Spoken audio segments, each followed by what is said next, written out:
हाय, मेरा नाम है हितेश वशिष्ठ और मैं स्वागत करता हूं आपका देखी अनदेखी में देखी हुई फिल्मों का अनदेखा नजरिया। तो आज हम बात करते हैं बहुप्रचलित मूवी दिल बेचारा की,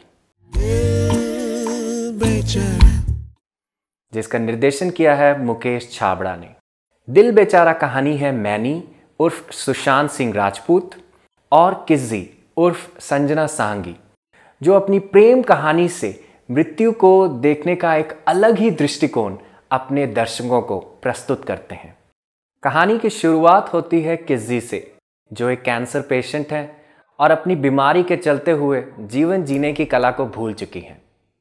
वहीं दूसरी तरफ है मैनी, जो बहुत ही जिंदा दिल इंसान है और अपनी जिंदगी को पूरे खुले दिल से जीने पर विश्वास रखते हैं। वो इतने जिंदा दिल हैं कि अपने कैंसर के फिर से वापस आने पर भी अपने कैंसर को एक चमकता हुआ क्रिसमस ट्री कहते हैं। तो कहानी की शुरुआत में किज्जी व्यस्त हैं अपनी जिंदगी के बोझ को ढोने के लिए, और वो भी एक महत्वपूर्ण चीज के सहारे, जो है पुष्पिंदर सिंह उर्फ ऑक्सीजन सिलेंडर, जो उनके जीवन और मृत्यु में बची हुई सांसों को प्रोटेक्ट करने का काम करता है।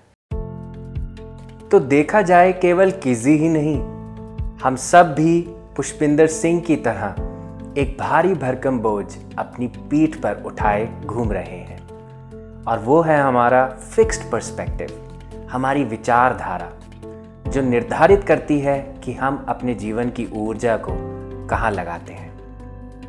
अगर हम अपनी पुरानी विचारधारा को छोड़ हर दिन को एक नए रूप में देखते हैं, तो हमारे जीवन में भी दोस्तों बहुत बदलाव आ सकते हैं। फिलहाल कहानी में इसी बीच एंट्री होती है मैनी की, जो प्रेरित करते हैं किज्जी को अपने जीवन को जिंदा दिली से जीने के लिए।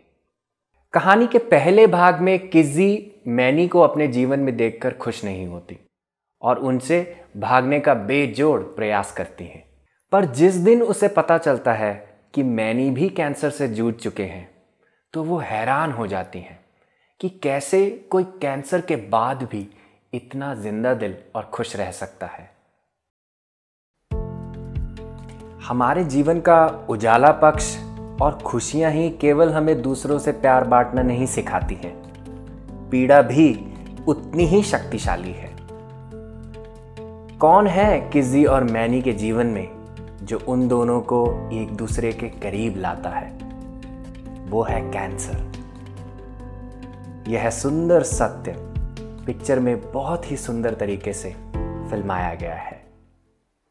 यह कैंसर ही है जो दोनों को प्रेरित करता है एक दूसरे के सपनों को पूरा करने के लिए। तो फिर क्या, दोनों लग जाते हैं अपने पंखों में उड़ान भरने के लिए।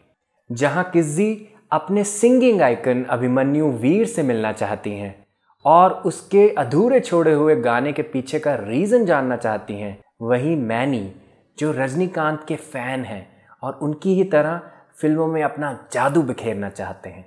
कहानी के दूसरे भाग में दिखाया गया है कि मैनी और किज्जी एक दूसरे के साथ खुश हैं, और इसी बीच एंट्री होती है मैनी के कैंसर की। एक दूसरे से जुदा होने के डर के होते हुए भी मैनी और किज्जी वर्तमान में जीने का प्रयास करते हैं। तो जहां मैनी किज्जी को पेरिस लेकर जाते हैं अभिमन्यु वीर से मिलने के लिए, वहीं किज्जी प्रेरित करती है और सहायता करती है मैनी की अपनी फिल्म को पूरा करने के लिए। मैनी का किरदार हमें सिखाता है कि डर के होते हुए भी जब हम मृत्यु के आने पर मृत्यु को पूरा स्वीकार करते हैं, तब हम अमर हो जाते हैं। तब हम इंसानी शरीर में ना रहकर दूसरों के दिलों और यादों में सदा सदा के लिए रहने लगते हैं। कहानी का सबसे भावुक सीन है जब किज्जी मैनी की प्रेयर मीट में पढ़ी जाने वाली स्पीच मैनी के सामने पढ़ती हैं। अगर आपने वो मूवी देखी होगी तो मुझे लगता है उस सीन ने आपको भी रुलाया होगा। किज्जी का किरदार हमें सिखाता है कि जब हम किसी से सच्चा प्यार करते हैं, तब वो सदा सदा के लिए हमारे भीतर ऊर्जा के समान बस जाते हैं और हमें हमारा जीवन खुशी से जीने के लिए सदा के लिए प्रेरित करते हैं।